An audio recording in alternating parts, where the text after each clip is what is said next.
Baik, selamat malam semuanya. Kita bertemu di mata kuliah akuntansi perpajakan. Ya, akuntansi perpajakan kalian bisa cek di UVC. Kalau dilihat dari partisipansnya sih belum semua ya yang join. Jadi silahkan diinfokan ke temannya. Akuntansi perpajakan di sini saya akan jelaskan dulu.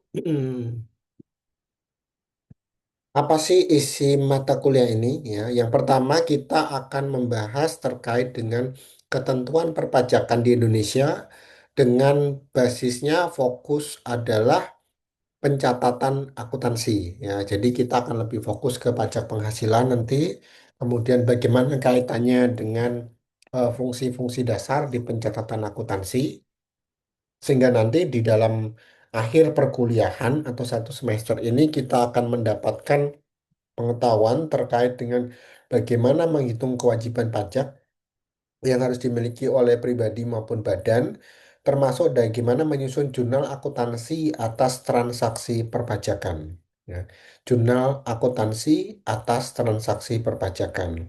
Dan output yang diharapkan di sini adalah kalian bisa melakukan penyusunan rekonsiliasi fiskal sampai pada penyusunan pajak kini, pajak tangguhan, dan juga aplikasi di dalam pelaporan perpajakan badan milik perusahaan. Jadi sesuai dengan nama mata kuliahnya, akuntansi perpajakan. Jadi aspek kita adalah perpajakan yang dikombinasikan dengan kemampuan akuntansi. Karena kalian adalah program studi akuntansi. Nah, dalam satu semester kita akan bertemu dengan secara 14 kali ya. Setiap pertemuan punya topik masing-masing.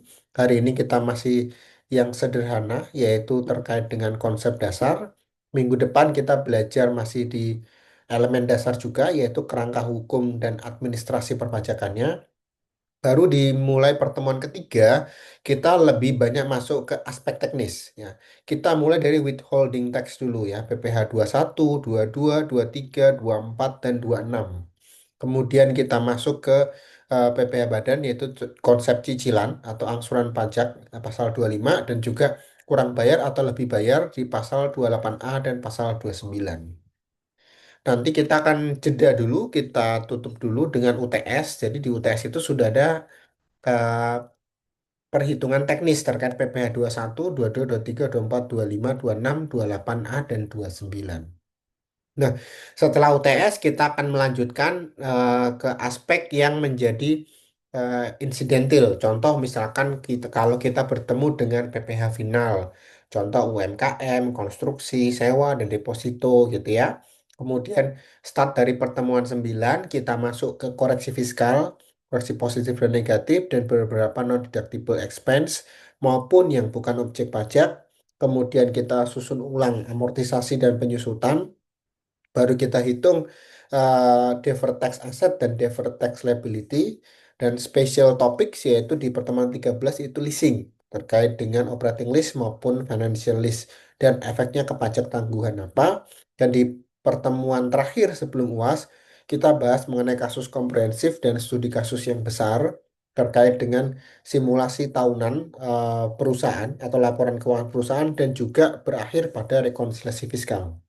Sehingga di sini harusnya gitu ya, yang ada di konsentrasi akuntansi, ya, ya sorry, di konsentrasi auditing itu harusnya bisa memahami lebih banyak terkait dengan pelaporan keuangan, ya.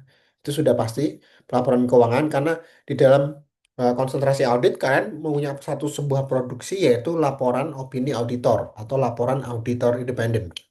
Nah, dalam laporan auditor independen itu adalah basisnya commercial base, sehingga nanti kita akan mencoba melakukan eh, turn effect terkait dengan fiskal atau membuat rekonsiliasi fiskal, sehingga kita membuat yang namanya laporan koreksi fiskal sebagai bagian dari laporan auditor. Ya. Laporan koreksi fiskal itu menjadi bagian dari laporan opini auditor untuk kita lengkapi di dalam worksheet atau working paper kertas kerja audit kita. Nah, ini adalah elemen dasar yang membuat mata kuliah akuntansi pajak ini penting khususnya untuk yang konsentrasi audit. Jadi nanti di ujian akhir semester kita akan masuk ke dalam eh, kasus komprehensif saja yang lebih cenderung menghasilkan produk atau output kita yaitu laporan rekonsiliasi fiskal.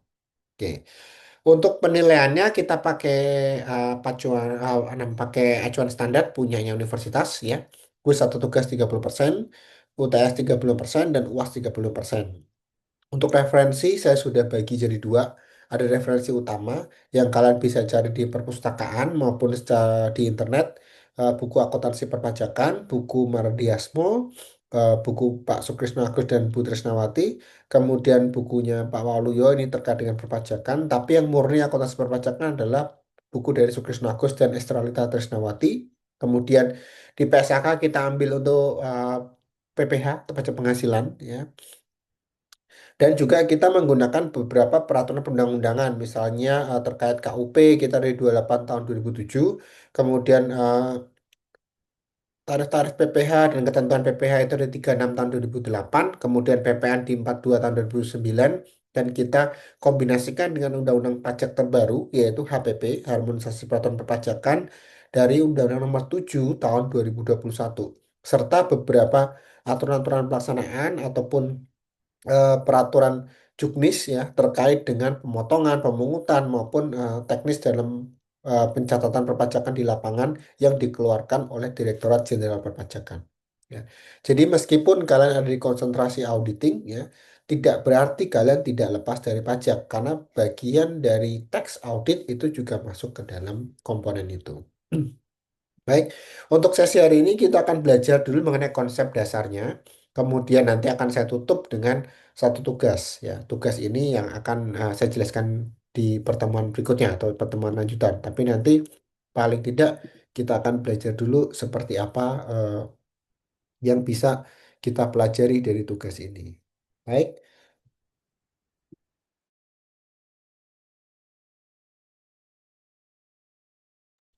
sebelum saya mulai, ada yang mau ditanyakan dulu terkait dengan materi maupun komponen penilaian ataupun deskripsi penyajian yang harus kita selesaikan dalam waktu satu semester? Ada dari mahasiswa?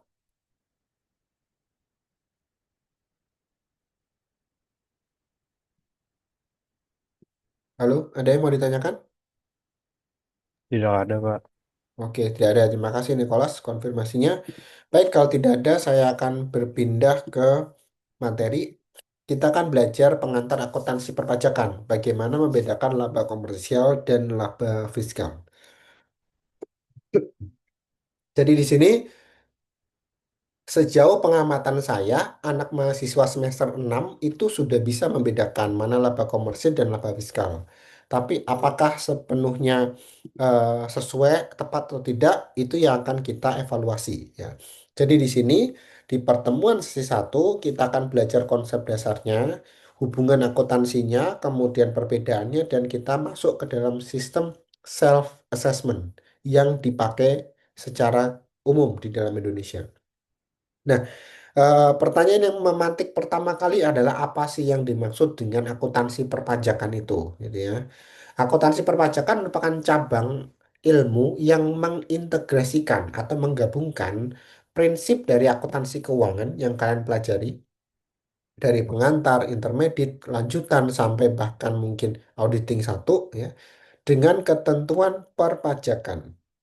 Dan di akhir dari eh, produk dari output dari mata kuliah ini adalah menghasilkan berapa besar kewajiban pajak dan pencatatannya yang harus muncul di dalam laporan keuangan atau laporan audit.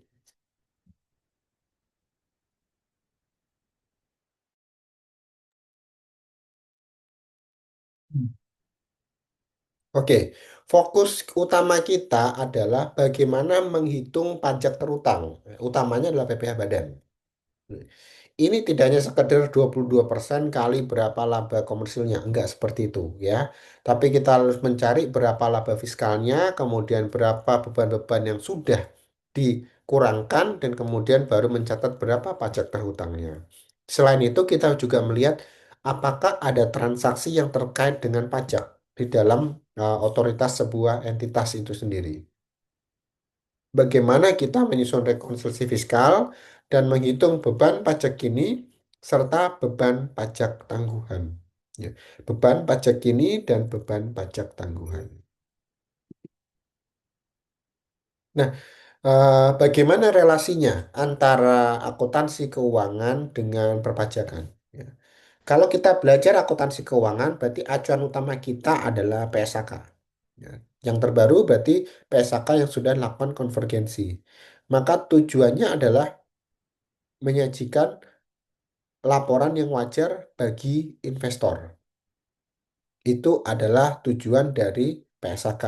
Sedangkan dari sudut pandang perpajakan itu acuannya bukan PSAK, tapi Undang-Undang Pajak Penghasilan. Sehingga eh, konsumen atau klien itu tahu bagaimana menentukan besarnya kewajiban pajak yang harus dibayarkan. Nah, dari sini kita sudah mempunyai dasar yang berbeda. Yang satu PSAK, yang satu Undang-Undang PPh. Dan ini yang membuat laba yang dihasilkan pasti berbeda. Yang berdasarkan PSAK muncullah yang namanya laba komersil, sedangkan yang berdasarkan Undang-Undang PPh muncullah yang namanya laba fiskal. Jadi besaran laba komersil tidak selalu sama dengan laba fiskal. Tapi apakah mungkin sama? Bisa jadi iya. Ketika misalnya kita depresiasinya menggunakan konsep yang sama dengan perpajakan. Masa manfaatnya menggunakan umur yang sama. Ditambah lagi nilai residunya juga sama. Misalnya kalau akuntansi kan kita menganut nilai residu harus ada value-nya ya, lebih dari nol gitu ya. Tapi kalau perpajakan tidak, nilai residunya adalah nol. Sehingga mau tidak mau ada perbedaan pencatatan. Tapi kalau kita berani bahwa nilai residu ini dari aset ini adalah nol, maka pencatatan akuntansi kita akan sama dengan perpajakan, sehingga membuat laba komersil kita sama dengan laba fiskal. Nah, tapi kembali lagi, tidak semua perusahaan punya ketentuan yang seperti itu. Ya, mungkin hanya sedikit sekali. Sistem pajak kita di Indonesia itu menganut sistem self-assessment system, yaitu apa? Wajib pajak menghitung sendiri pajaknya, bayar sendiri, dan melaporkan sendiri. Jadi, mereka sudah menuntut tingkat kepatuhan yang tinggi. Ini adalah dasar hukum dari sistem pajak yang modern dan sudah dituangkan dalam Undang-Undang HPP atau Harmonisasi Peraturan Perpajakan Nomor 7 Tahun 2021. Sehingga apa yang terjadi? Sistem pajak yang ada saat ini itu membawa sebuah implikasi, yaitu ada tanggung jawab yang muncul pada diri wajib pajak yang membuat akuntansi pajak itu menjadi sangat krusial. Sehingga kalau ada salah hitung ya atau salah pencatatan ini akan menjadi sangat riskan sekali ketika melakukan perubahan-perubahan di dalam komponen fiskal. Ya. Jadi tujuan kita belajar ini adalah mengurangi risiko kesalahan hitung di dalam akuntansi perpajakan. Laba komersil seperti saya jelaskan tadi, menurut standar PSAK adalah laba yang dihasilkan berdasarkan ketentuan akuntansi. Ya. Sedangkan laba fiskal dasarnya sudah berbeda, yaitu ada aturan pajak penghasilan atau PPh.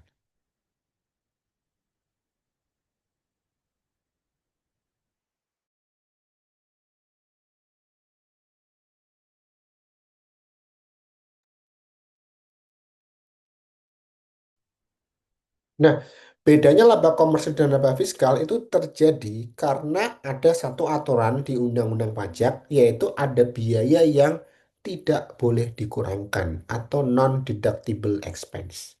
Nah, ini yang membuat jumlah laba fiskal dan laba komersil itu menjadi tidak sama. Kemudian ada juga beberapa penghasilan yang bukan objek pajak. Sedangkan laba komersil menghitung seluruh penghasilan itu menjadi bagian dari objek pajak. Ya. Dari dua komponen ini aja sudah berbeda cukup besar. Ditambah lagi ada perbedaan metode penyusutan. Pajak hanya boleh mengakui dua metode, yaitu garis lurus dan double declining, serta menggunakan penggolongan dari kategori masa manfaat. Ya. Kategori satu 4 tahun, 2 8 tahun, 3 16 tahun, dan kategori 4 20 tahun. Serta untuk bangunan, ada yang permanen misalnya 10 tahun, 20 tahun, kemudian yang non permanen itu 10 tahun. Nah, perbedaan waktu pengakuan inilah yang membuat ada yang namanya beda temporer dan juga beda penyusutan atau metode penyusutan yang digunakan. Nah, empat elemen ini saling tumpang tindih di dalam laporan keuangan perusahaan sehingga nanti akan membuat perbedaan yang cukup signifikan di dalam laba komersil maupun laba fiskal. Jadi bisa jadi atau ada besar kemungkinan secara komersil dia untung, tapi secara pajak dia rugi. Atau sebaliknya, secara komersil dia rugi, secara fiskal dia untung. Artinya masih bayar pajak. Nah, contohnya kita bisa dapatkan di dua elemen ini. Biaya yang tidak dapat dikurangkan sama perbedaan penyusutan. Ya. Contohnya apa? Misalnya yang biaya yang tidak dapat dikurangkan. Katakanlah ada satu PT namanya PT Maju Jaya. Dia melaporkan laba komersil sebelum pajak itu 500 juta. Di sana terdapat sumbangan sosial 50 juta.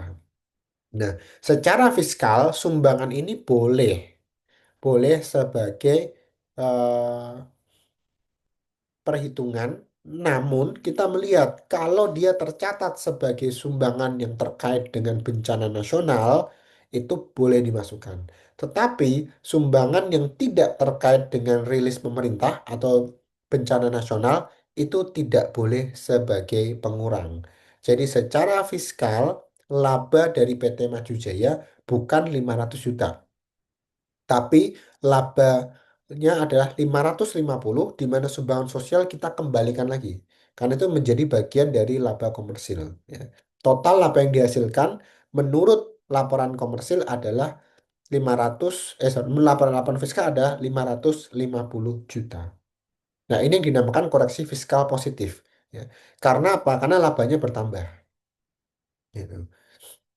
Aturannya memang seperti itu ya. Setiap sumbangan kecuali yang terkait dengan bencana nasional itu boleh dikurangkan. Tapi kalau bukan, itu bisa dianggap sebagai upaya untuk menurunkan yang namanya pembayaran pajak perusahaan atau profit perusahaan. Sehingga kita harus seleksi dulu, sumbangan ini layak atau tidak. Nah, ini yang menjadi pertimbangan antara konsultan pajak dengan auditor. Jadi harus berhati-hati dalam menentukan biaya ini boleh masuk atau tidak.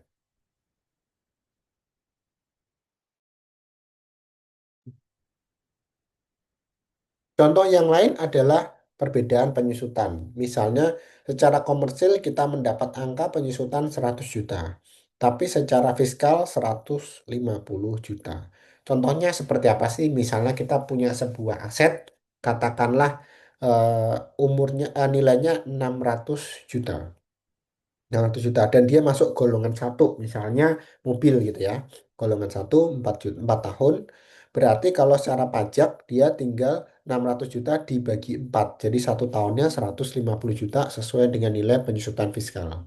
Tetapi secara akuntansi mobil ini punya nilai residu 100 juta, berarti kita harus hitung dulu 600 dikurangi dengan 100 juta, sisanya 500 dan masa manfaatnya misalnya 5 tahun berarti kita bagi 5 berarti per tahunnya 100 juta.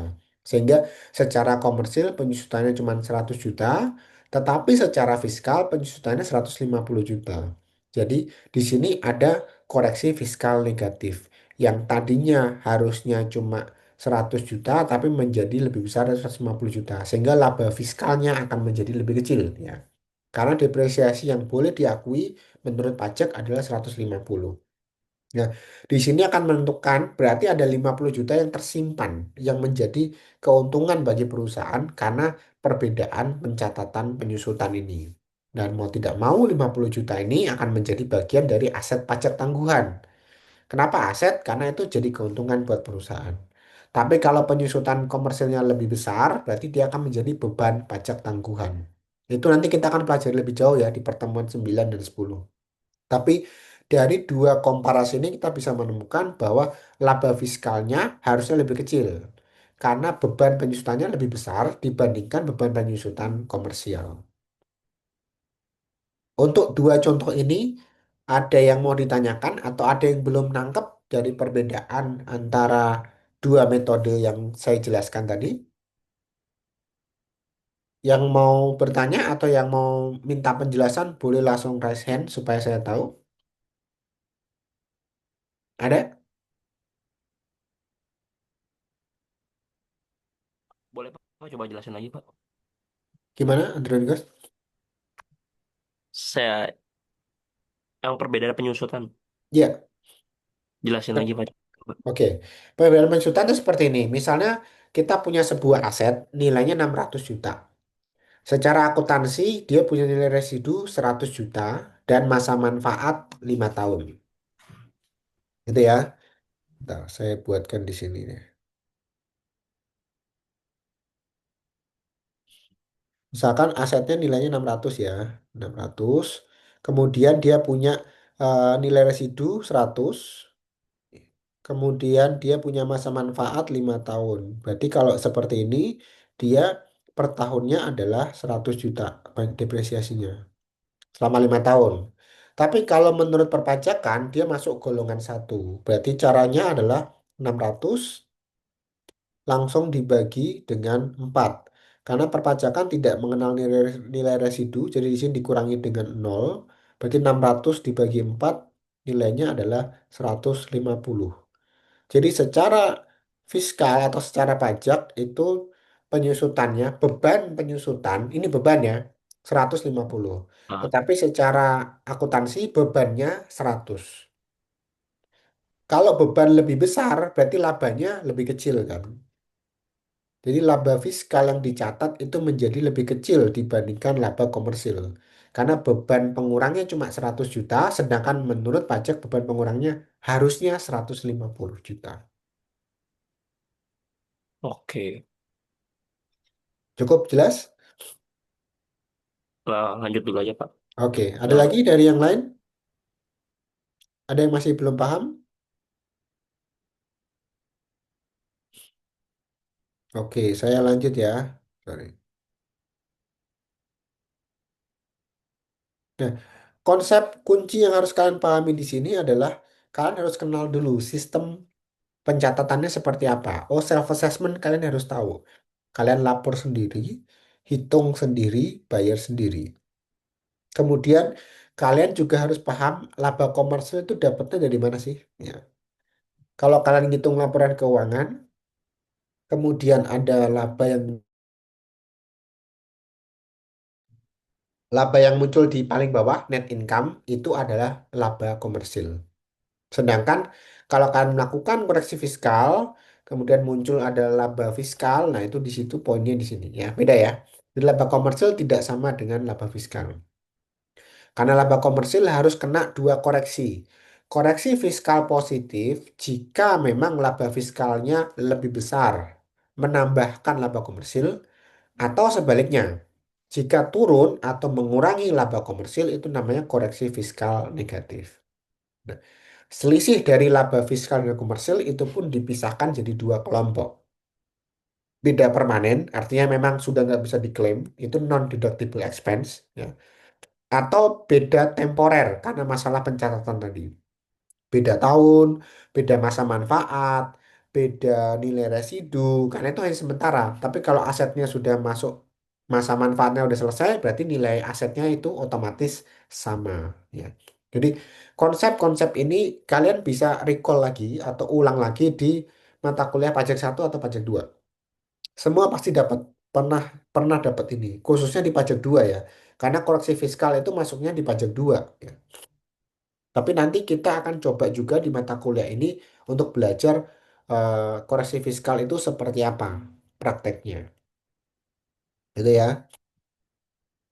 Oke, saya lanjutkan. Ada beberapa pertanyaan yang kita bisa diskusikan di kelas ya. Saya harap beberapa dari kalian bisa untuk berpartisipasi dan bisa coba memberikan opini atau penjelasan mengapa pertanyaan ini bisa muncul.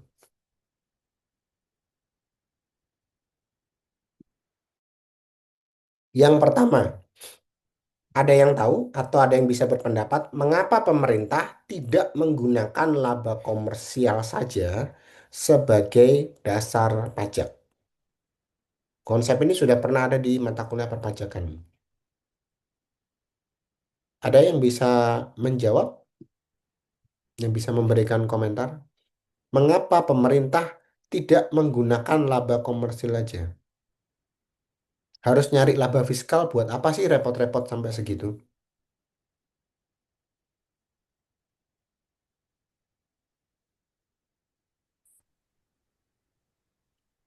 Siapa yang mau berkomentar? Boleh? Boleh langsung open mic atau raise hand? Silakan.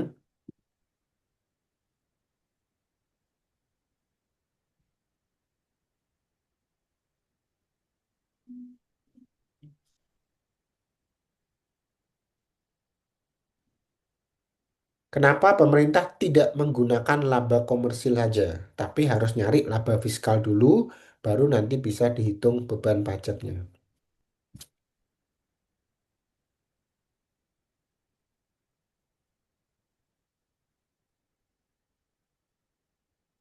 Siapa yang mau coba?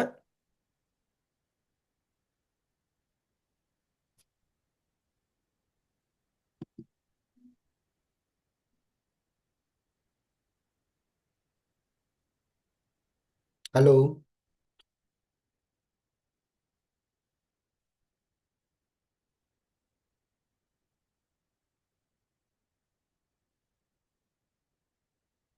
coba Gavin. Apa menurutmu Gavin?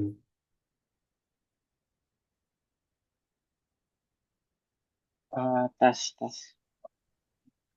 Kalau menurut saya sih, kenapa pemerintah nggak pakai apa laba komersial? Eh karena biasanya apa kalau laba komersial itu kan buat laporan keuangan gitu, dan Mm-mm. eh, biasanya itu laporan keuangan tuh masih apa bisa apa kayak diatur-atur gitu lah. Jadi kayak kalau misalnya apa dasar pajaknya jadi gimana ya bilangnya? Pokoknya jadi kayak eh jadi eh Tapi apa kamu setuju kalau nggak bahwa misalnya itu, bahwa itu harus dibedakan? ya setuju harus dibedain. Harus dibedain. Soalnya apa kalau misalnya pakainya laba komersial nanti apa eh, perusahaannya bisa bikin labanya kayak kelihatan kecil gitu. Soalnya kan pakai laporan keuangan apa bisa diatur-atur. Oke, oke. Terima kasih Gavin. Devia, kalau menurutmu gimana? Kenapa pemerintah tidak menggunakan laba komersil aja sebagai dasar pajak?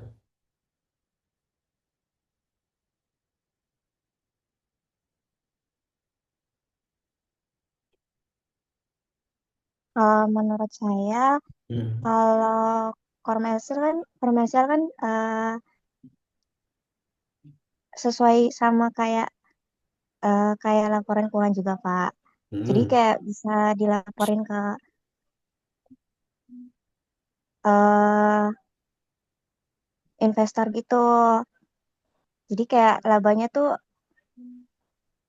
bisa dimanipulasi gitu lah, Pak. Gitu. Hmm.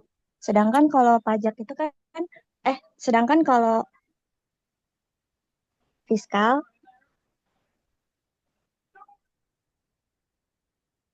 jadi kayak misal bisa digedein gitu, Pak, labanya. Gitu.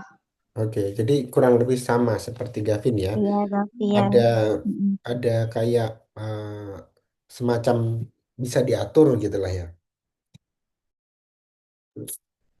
Oke, jadi secara lebih tepatnya seperti ini. Mengapa pemerintah tidak menggunakan laba komersil ya? Yang pasti dari semua jawaban yang disebutkan Gavin dan Devia tadi, mereka menyatakan bahwa ada kemungkinan manipulasi. Betul. Itu namanya adalah diskresi manajemen. Diskresi manajemen. Apa itu diskresi manajemen? Jadi setiap perusahaan itu berhak menentukan kebijakan masing-masing. Contoh, saya perusahaannya perbankan. Kebijakan saya pasti tidak sama dong dengan perusahaan konstruksi. Kalau bank harus nyimpan banyak uang, tapi kalau konstruksi kan enggak dong. Gitu. Atau saya perusahaan dagang, saya nggak boleh banyak ada uangnya, harus diputerin. Persediaannya yang harus banyak, kan gitu. Jadi itu yang membuat bahwa setiap perusahaan itu punya karakteristik yang berbeda. industrinya berbeda. Sehingga diskresi manajemen itu tidak seragam. Ya. Diskresi manajemen tidak seragam. Yang bisa membuat jadi seragam itu apa? Salah satunya adalah undang-undang pajak. Karena apa? Karena undang-undang pajak itu berlaku netral seluruh negara. Prinsipnya equality ya. Prinsip pajak kan ada equality. Jadi mau laba kecil, laba besar, perusahaan kecil, semua berlaku sama. Dan itu tidak mudah berubah. Kalau diskresi manajemen hari ini atau tahun ini kita kebijakannya mungkin banyak melakukan selling. Tahun depan kita saving gitu kan. Nah, kalau pajak nggak begitu, satu kebijakan diketok palu, dia akan terus dilakukan sampai mungkin ada perubahan lagi. Bisa 5 tahun, 10 tahun ke depan, bahkan mungkin pernah 15-20 tahun baru berubah tarif pajaknya atau mungkin kebijakan pajaknya. Jadi, pemerintah ingin mencari standar yang lebih stabil. Dan itu tidak bisa didapatkan dari laba komersil. Ya. Karena ada diskresi manajemen. Oke, sehingga lebih diutamakan menggunakan laba fiskal karena dasar hukum pajaknya itu sama, seragam, dan dia berlaku netral seluruh Indonesia. Itu ya. Yang berikutnya, apakah perbedaan laba komersil dan laba fiskal ini membuka peluang untuk melakukan praktek manajemen perpajakan? Bagaimana opini kalian? Setuju atau punya pendapat lain?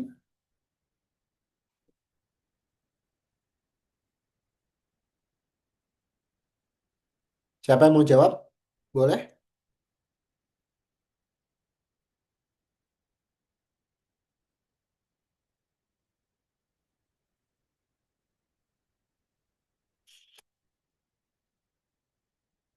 Kalau nggak ada, saya tunjuk aja. Stefani, menurutmu gimana, Stefani?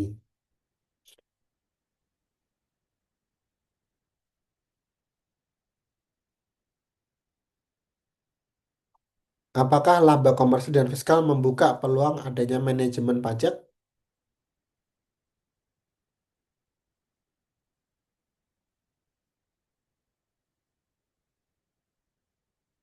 Halo, Stefani.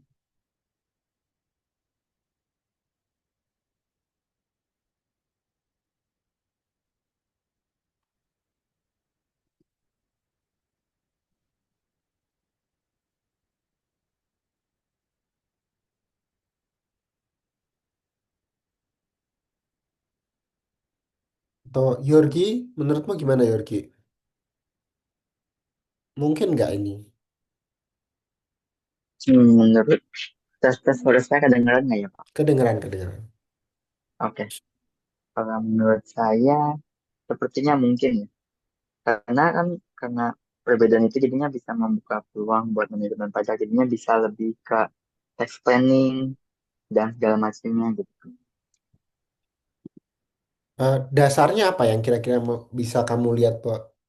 Kira-kira bisa nih, gitu. Apa yang membuat dia eh, harus apa ya punya peluang khusus di mana ada prinsip manajemen perpajakan yang terjadi?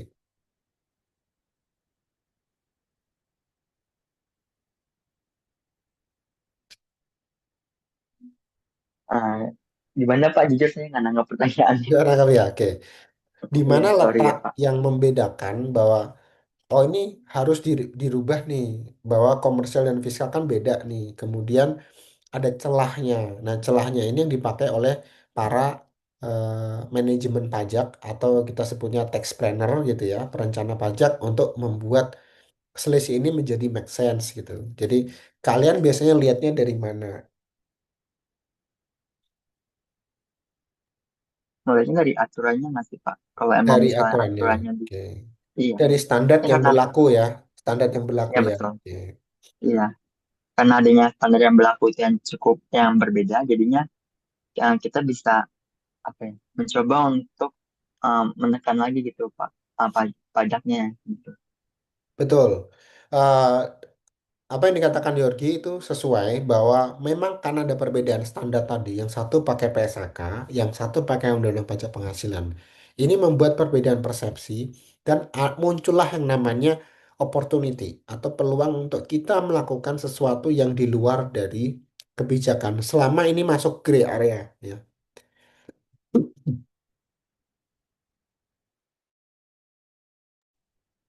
Selama dia tidak bertentangan dengan aturan, tidak bertentangan dengan undang-undang, mereka bisa melakukan sesuatu yang sifatnya under the law ya, atau di bawah regulations gitu ya, di bawah aturan yang berlaku, maka itu bisa terjadi ya. Dan ini membuat celah beberapa orang memanfaatkan itu menjadi sebuah apa bahasa bahasa akademiknya adalah moral hazard ya. Tergantung dari moral dari masing-masing si pelaku pasar itu sendiri. Oke, terima kasih Yorgi.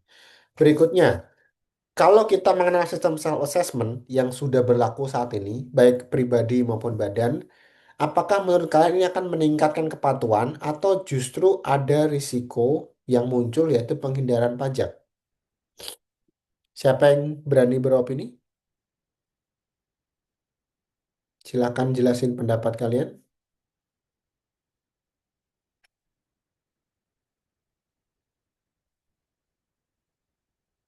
Menurut kalian gimana?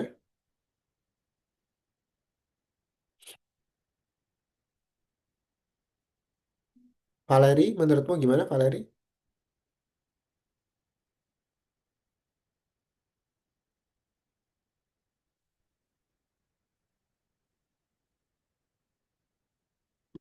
Apakah, Halo. gimana?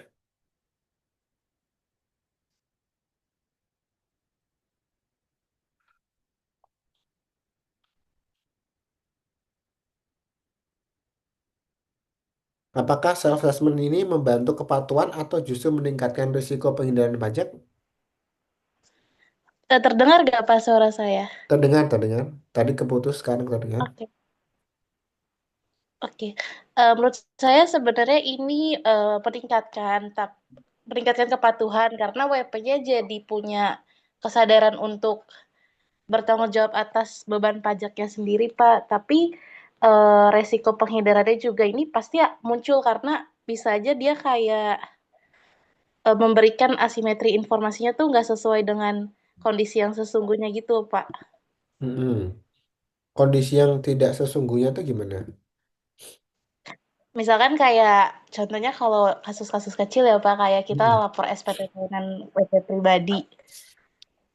Itu kan harusnya kita kan melaporkan semua aset hutang kita Betul. gitu kan Pak. Mm-mm. Tapi kadang banyak saya temuin kasusnya WP itu nggak melaporkan semua aset yang dia punya. Karena mungkin menurut dia, angkanya kecil, angkanya nggak material, atau eh, nggak bakal diperiksa juga lah kalau misalnya nggak dilaporin kayak gitu sih Pak. Oke, baik. Terima kasih, Valeri. Ya, betul sekali. Self-assessment itu memang mendorong kita untuk patuh. Ya. Itu merupakan sebuah motivasi dari DJP yang meminta kita untuk meningkatkan kepatuhan. Tapi apakah ini terbukti meningkatkan? Sejauh ini masih pro dan kontra. Artinya tidak bisa dibuktikan secara faktual ya gitu. Ada yang setuju bahwa ini meningkatkan karena yang sukarela banyak gitu. Tapi masih banyak juga yang seperti Valeri bilang tadi. Ada yang merasa tidak terlalu perlu ditampilkan lah karena kecil atau tidak perlu terlalu terbuka lah gitu ya karena mungkin takut ketahuan atau takut apa. Justru ada risiko tersembunyi yang muncul yang memang kita nggak bisa perkirakan.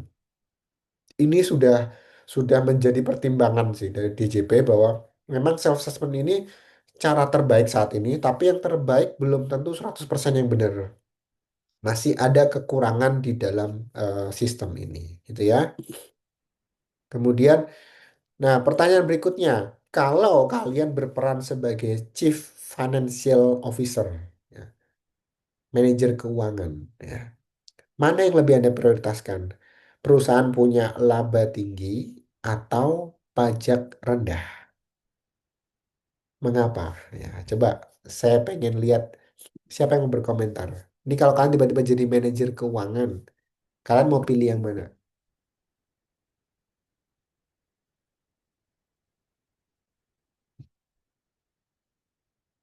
Siapa yang mau berkomentar boleh?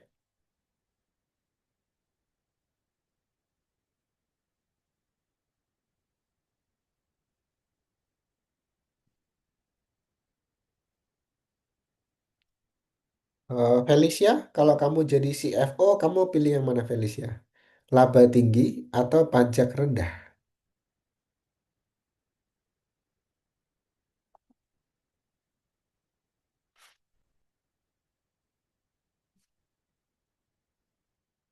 Pilihanmu apa, Felicia?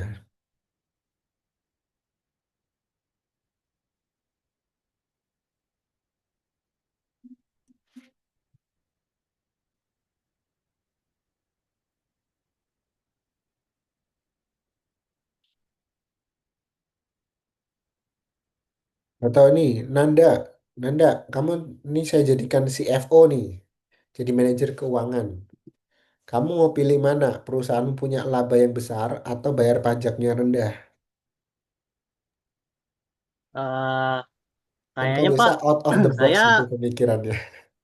saya kayaknya gantung sih Pak. Kalau prioritas laba tinggi kan kepercayaan investornya kan tambah tinggi ya.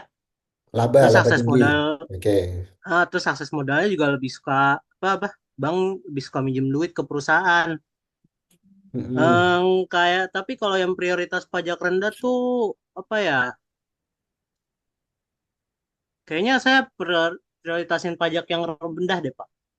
Kalau kamu milih yang pajak rendah, berarti Iya Pak. pendapatan nggak terlalu tinggi supaya bayar pajaknya lebih rendah gitu maksudnya. Iya benar Pak. Kenapa? Kenapa?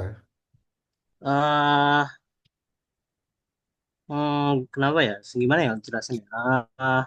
Kan pilihanmu Kan kalau boleh. pajaknya rendah kan secara langsung nambah ini nih Pak, uang tunai Hmm. yang di tangan.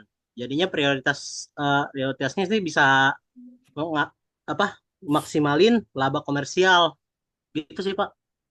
Oke, ya nggak apa-apa kan ini pilihan boleh gitu. Kalau Ronaldo gimana Ronaldo? Menurutmu gimana? Kalau kamu jadi manajer keuangan, kamu mau pilih yang mana? Ah, pertanyaan lumayan susah sih, tapi kalau menurut aku mungkin lebih ke arah yang laba tinggi sih. Apalagi kalau misalnya sebagai perusahaan terbuka, tentunya bakal menarik minat para investor untuk itu ke perusahaan kita. Selain Hmm. itu juga sama seperti yang Anda omongin, kalau apa dengan laba yang tinggi pasti bikin investor itu berminat gitu, punya kepercayaan kalau uang mereka bakal berputar lebih banyak, lebih ke arah gitu sih kalau menurut aku, Pak. Oke, terima kasih Ronaldo. Jadi ada dua jawaban ya. Kalau Nanda pengennya pajak rendah aja deh gitu ya. Kalau Ronaldo pengennya laba harus tinggi supaya ada kepercayaan investor. Ya. Pada prakteknya dua-duanya itu jawaban yang benar kok. Karena ini kita baik lagi. Ini kalau kalian ketemu di lapangan, ini yang pasti akan kalian temuin. Ini pasti gitu. Mau posisinya CFO ataupun belum nyampe ke sana, perusahaan akan menentukan. Ini kalian harus ngapain gitu. Nah, pertanyaannya adalah apakah pilihan kalian itu sesuai dengan tujuan perusahaan atau tidak? Kalau kalian satu visi dengan perusahaan, maka perusahaan akan oke sama kalian. Tuh. Tetapi kalau visi kalian tidak sama dengan perusahaan, maka tujuan kalian itu yang harus dikalahin. Kenapa begitu? Ya karena yang bayar kalian perusahaan gitu. Karena baik lagi, posisi kalian kan CFO perusahaan. Prioritasnya mana? Prioritas perusahaannya gitu. Jadi dua-duanya tidak ada yang salah. Ya. Kalau perusahaannya pengen laba tinggi, yuk kita jalanin. Kalau perusahaan pengen ada tax planning, pajak rendah, ya kita jalanin. Selama memang itu masuk akal, make sense, reasonable, bisa diterima oleh investor, ya kenapa tidak? Gitu kan. Kalau Nanda tadi bilang kan, ya tergantung investornya. Kalau misalkan masih oke, ya nggak apa-apa. Ibaratnya kan gitu ya. Jadi pajak rendah, penghasilan tidak besar, nggak apa-apa.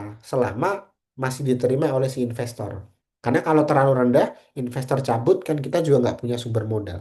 Tuh. Jadi itu yang menjadi perbedaan yang cukup signifikan eh, terkait dengan pemilihan strategi tadi. Ya.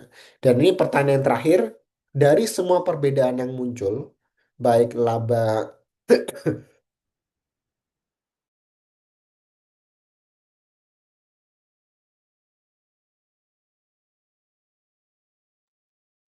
sorry maaf ya, dari perbedaan laba komersil dan fiskal, apakah perbedaan yang muncul tadi kita bisa menganggap itu sebagai bentuk manipulasi?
Oke, maaf ya.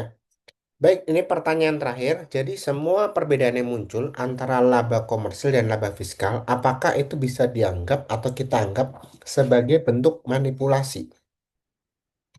Menurut kalian seperti apa? Bisa kita bilang itu manipulasi?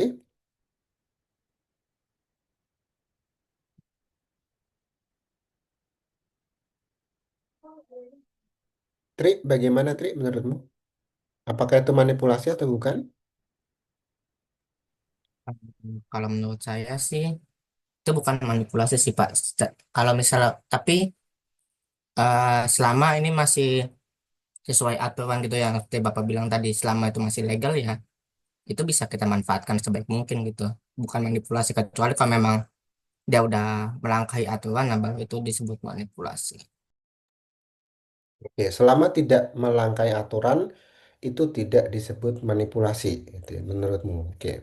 Satu lagi saya mau dengar, Princess, menurutmu apakah ini disebut manipulasi?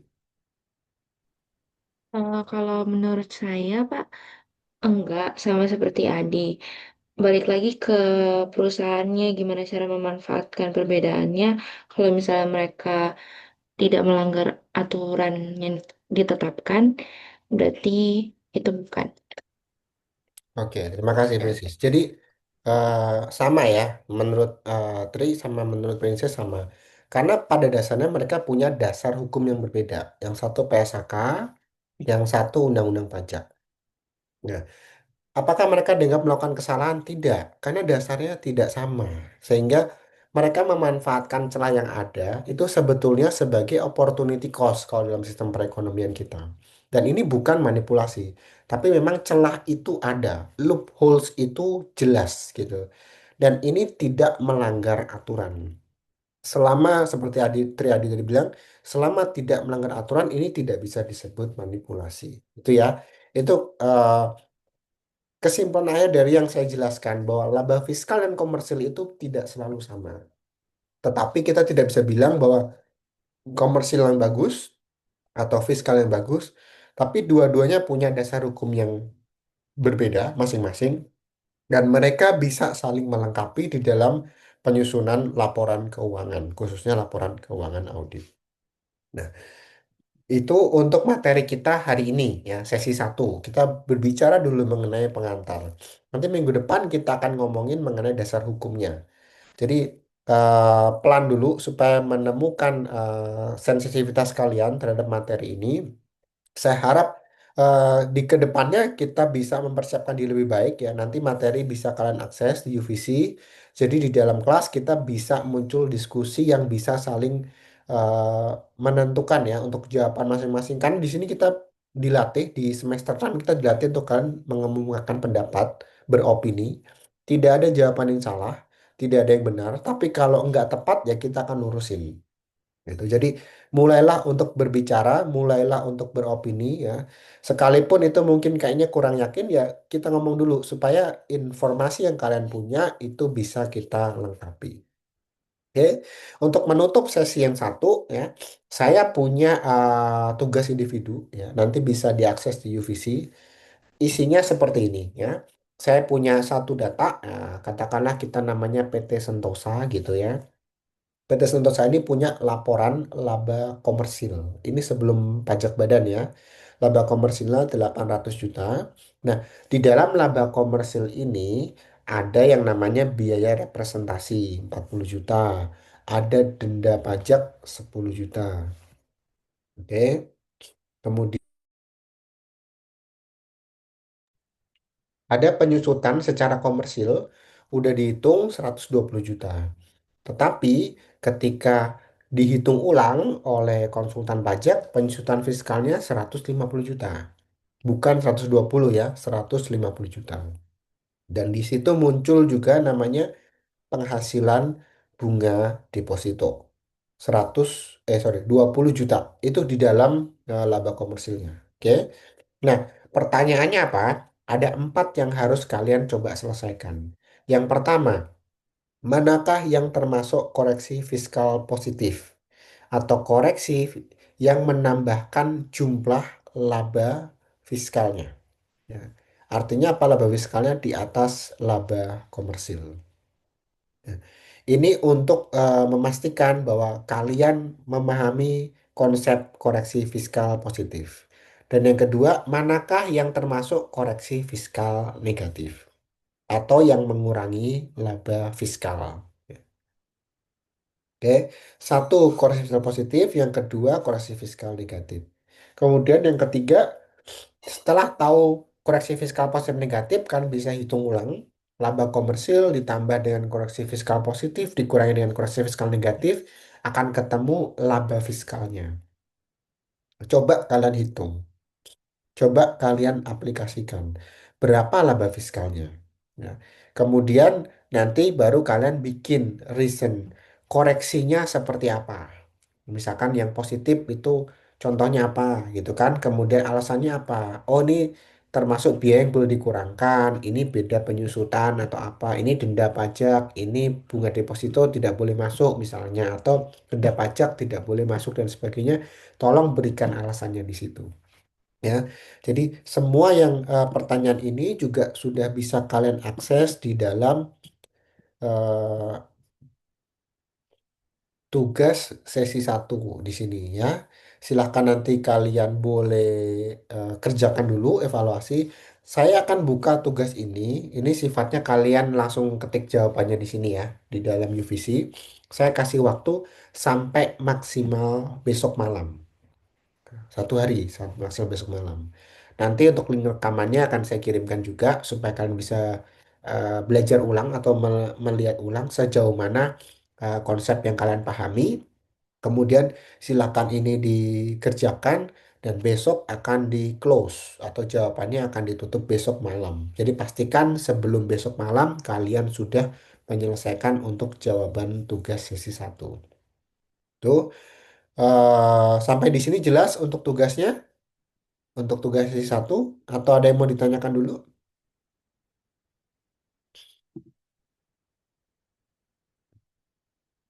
Cukup jelas? Oke, baik. Kalau cukup jelas, nanti kita akan masuk lagi di sesi minggu depan untuk kerangka hukum dan administrasi perpajakan. Ini materi akan saya siapkan, kemudian nanti akan diinformasikan ke kalian. Nah, seperti kelas yang sebelumnya, sebelum menutup sesi ini, saya minta untuk mahasiswa mengetik di chatroom hadir ya, untuk saya bisa input ke dalam proses kehadiran kita hari ini.